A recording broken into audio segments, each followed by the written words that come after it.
शिक्षक वृंद आणि येथे जमलेल्या माझ्या सर्व मित्रमैत्रिणींनो, आज आम्ही येथे एक वेगळा पण अत्यंत प्रेरणादायी विषय घेऊन आलो आहोत. विज्ञानाच्या इतिहासाकडे पाहिल्यास आपल्याला अनेक थोर पुरुषांची नावे लगेच आठवतात, पण विज्ञानाच्या प्रवासात महिलांनी दिलेले योगदान हे तितकेच महत्त्वाचे आहे. अनेक अडचणी संकटे पार करूनही स्त्रियांनी विज्ञानाच्या क्षेत्रात आपले स्थान निर्माण केले आहे. आज आम्ही विज्ञानातील महिला या नाटिकेद्वारे आपल्याला अशाच काही महान वैज्ञानिक स्त्रियांची माहिती करून देणार आहोत. या नाटिकेतनं आपल्याला त्यांच्या कार्याचा, त्यांच्या त्यागाचा, त्यांच्या चिकाटीचा परिचय होईल.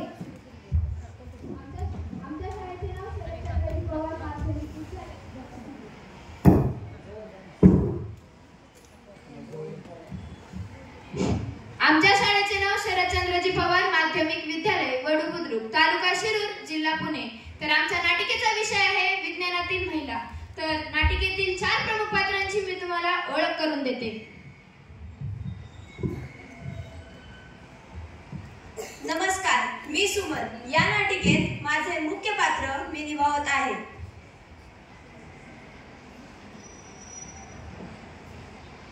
नमस्कार, माझे नाव रोहन. मी या नाटिकेत सुमनचा भाऊ ही भूमिका पार पाडत आहे.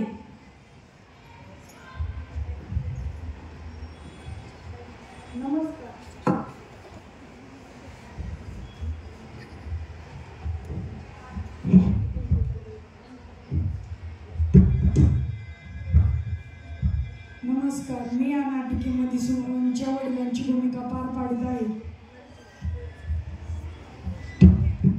नमस्कार, मी या नाटकामध्ये सुमनची आई ही भूमिका पार पाडत आहे. तर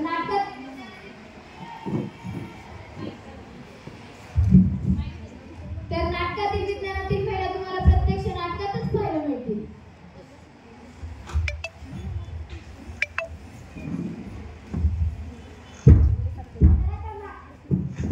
नाटकाला आपण सुरुवात करू.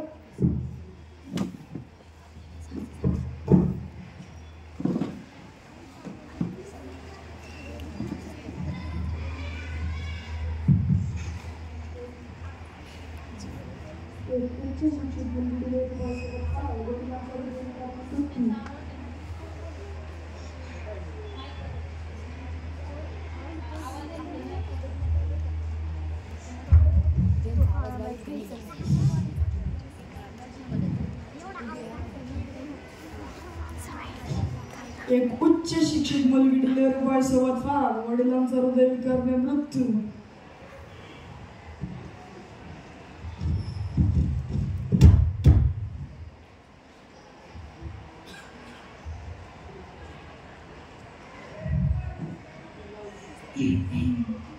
सुमन कोणत्या विषयाचा अभ्यास करत आहे? बाबा, विज्ञान विषयाचा अभ्यास करत आहे. सुमन, परत विज्ञानाचं पुस्तक. तुझ्या वयाच्या मुली स्वयंपाक शिकतात आणि तू हे विज्ञान शिकते, याचा तुझ्या संसारामध्ये काय उपयोग होणार आहे? ह्यापेक्षा घरातली 4 कामं करायची. पण बाबा, मला वैज्ञानिक व्हायचंय, मला मोठे मोठे शोध लावायचे. असं स्वप्न फक्त मुलांनी बघा. मुली एवढं मोठं काहीच करू शकत नाही. झालं का तुमचं? झालं का नाही करू शकत? इतिहासात बघा, कितीतरी महिलांनी जग बदललं आहे. ही आणि तू घाला तुमचा गोंधळ. सुमन, तू काळजी करू नकोस. तुझ्या शिक्षणाची जबाबदारी मी घेईन. आई, तू एवढी कमी शिकलेली असून मुलगी शिकावी हे तुला किती मनापासून वाटतं ग? अगं, आता मुलगी शिकावी हा सुद्धा भारताच्या विकासाचा एक भागच आहे. चला.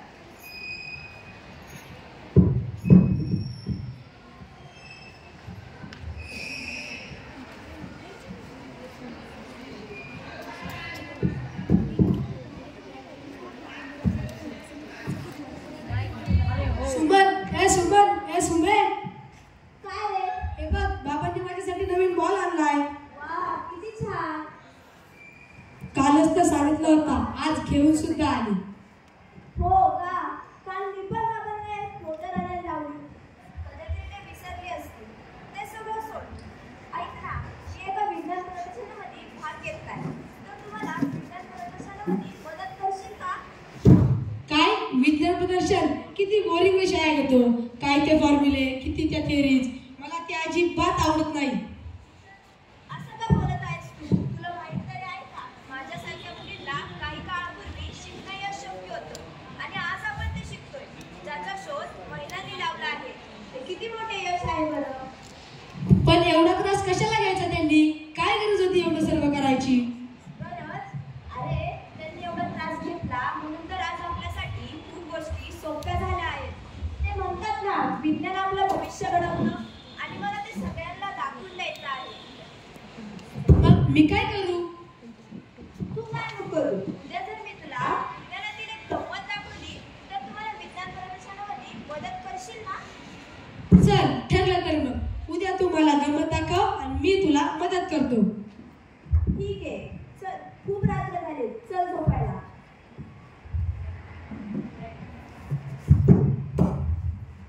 उद्या मी याला काय दाखवू? विज्ञानातल्या महिला दाखवू का? नक्की कोण कोण दाखवू? असीमा चॅटर्जी दाखवू का मेरी क्युरी दाखवू? नक्की मी याला काय दाखवू? जर मला शक्य असतं ना, मी याला विज्ञानातल्या महिलांना प्रत्यक्षात दाखवल्या असत्या.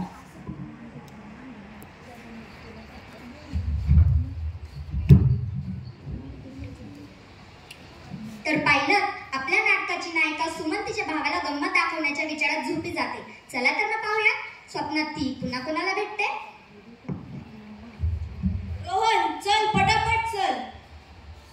हे कुठे घेऊन आलीस तू मला? अरे तू काल म्हटला नव्हता का मला एक गंमत बघायची आहे? या अंधारात कसली आली आहे गंमत?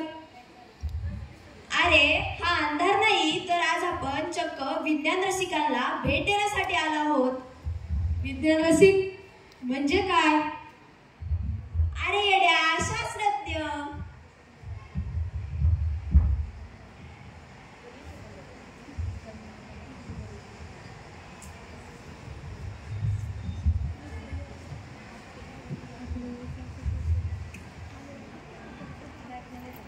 अरे हा ड्रेस मी कुठेतरी बघितलाय. हो आठवलं, आमच्या सरांनी सांगितलं होतं हा ड्रेस घालून आपण अंतराळात जाऊ शकतो ना? हो बरोबर. आणि ऐक ना, तुला विज्ञान बोरिंग वाटतं ना? तुला सगळ्या पडलेल्या प्रश्नांची उत्तरं तुला याद येतील. तुम्ही अंतराळात गेला होतात का? हो, मी अंतराळात गेले होते, पण एक्झामच्या वेळी जो ताण येतो ना, तो स्पेस वॉक पेक्षा जास्त होता. मॅडम, मग तुम्ही रॉकेट मध्ये गेलात, आम्ही तर मार्क्स बघूनच उडतो. मी स्पेस मध्ये वेटलेस झाले आणि आम्ही रिझल्ट बघून होपलेस. मी तारे जवळून पाहिले. आणि आम्ही क्वेश्चन पेपर बघून तारे डोळ्यासमोर. तुम्हाला माहिती आहे का, काय? अवकाशात गुरुत्वाकर्षण शक्ती अगदी शून्य असते. म्हणजे आमच्या टिफिन मधले पराठे देखील उडतील? म्हणून वस्तू हवेत तरंगतात. हो, पण त्यांना पकडणं शक्य नाही. म्हणून आम्ही आधीच खाणं पॅक करून प्लास्टिकच्या पिशवीमध्ये स्ट्रॉने खात होतो. आणि मॅडम, पाणी सांडलं तर? ते सुद्धा हवेत तरंगतं. त्याला पकडण्यासाठी आम्ही चक्क तोंड उघडतो. हा तर माझ्यासाठी कुलेस्ट गेम होईल. कॅच द पाणी. आणि हा, आम्हाला झोपायचं झालं तर आम्ही खाली स्लीपिंग बेडवर झोपत नाही. आम्ही भिंतीला स्लीपिंग बॅग बांधून हवेत तरंगत झोपतो. मॅडम, खरंच खूप मजा येत असेल ना पुढे? मॅडम, याला आता विज्ञानातील मज्जा नाही, गंमत नाही, तर त्याचे महत्त्व सांगा. स्वप्न मोठी ठेवा, हार मानू नका, कारण की आकाशातल्या ताऱ्यांनाही स्पर्श करणं शक्य आहे. सुमन, ह्या एवढ्या लवकर का गेल्या? मला यांना अजून गमत विचारायच्या होत्या. बरं जाऊ दे. मला तर नेहमी असं वाटतं, विज्ञान म्हणजे औषध आणि औषध म्हणजे विज्ञान.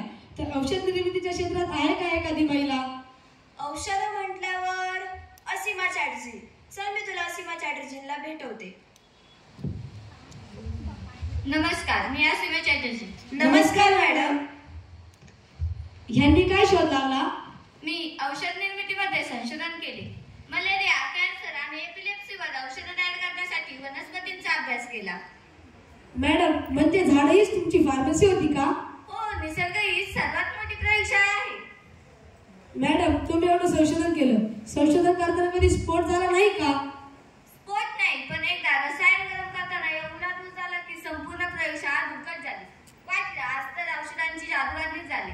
म्हणजे मॅडम, तुम्ही खरंच औषधांची जादूगरणी होतात का? जादू नाही रे, ही मेहनत, चिकाटी आणि विज्ञानावर असलेला विश्वास याची देणगी आहे. मॅडम, तुम्ही एवढं संशोधन केलं. संशोधन करताना तुमची झोप कमी झाली असेल ना? झोप थोडी कमी झाली, पण उत्सुकता आणि जिद्द जास्त झाली. मॅडम, आमच्या होमवर्क न करणाऱ्या विद्यार्थ्यांसाठी तुम्ही एखादं औषध नाही शोधलं का? याची याला खूपच गरज आहे. त्यासाठी औषध नको, फक्त मेहनत आणि शिस्त हवी. ज्ञान आणि जिज्ञासा हीच खरी औषध आहे. मेहनत करा, शोध घ्या आणि माणसासाठी विज्ञानाचा उपयोग करा. अगं सुमन, ह्या पण एवढ्या लवकर गेल्या. बर, ते जाऊ दे. तुला एक प्रश्न विचारू? विचार की. आपण रात्रीचं पाहतो, रस्त्याच्या कडेला लाल आणि पिवळ्या रंगाच्या पट्ट्या चमकत असतात. त्याचा शोध कुणी लावला आणि तो विज्ञानाचा शोध आहे का? हो, तोही विज्ञानाचा शोध आहे. ज्यांनी हा शोध लावला त्या नोबेल विजेत्या मेरी क्युरी यांना मी तुला भेटवते.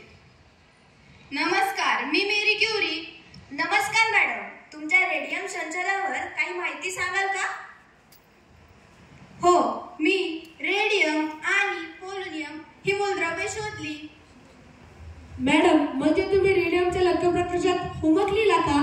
नाही रे, पण रेडियमचा प्रकाश खरंच खूप चमकत असेल, ज्यामुळे रात्रीचे होणारे अपघात टळतात. मॅडम, तुम्हाला 2-2 नोबेल पुरस्कार मिळाले ना?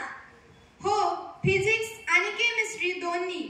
म्हणजे आमच्या जास्तीत जास्त होमवर्क करणाऱ्या विद्यार्थ्याला सुद्धा नोबेल प्राइज मिळायला हवं. ते मिळेल, पण आधी होमवर्क वेळेत करून दाखवा. मॅडम, रेडिओ ऍक्टिव्हिटी खूप धोकादायक आहे ना? हो, म्हणूनच तर आपण विज्ञानाचा वापर जबाबदारीने करायला हवा. मॅडम, आज आम्हाला समजलं, विज्ञान मजेशीर आहे, पण सुरक्षिततेसह. हो, अगदी बरोबर. स्वप्न मोठी ठेवा, प्रश्न विचारायला शिका, प्रयोग करा आणि कधी हार मानू नका. कारण विज्ञान म्हणजे माणसाच्या भविष्याचा प्रकाश आहे. सुमन, ह्या मॅडम अगदी बरोबर बोलत आहे. तुला विज्ञान प्रदर्शनासाठी मदत नक्की.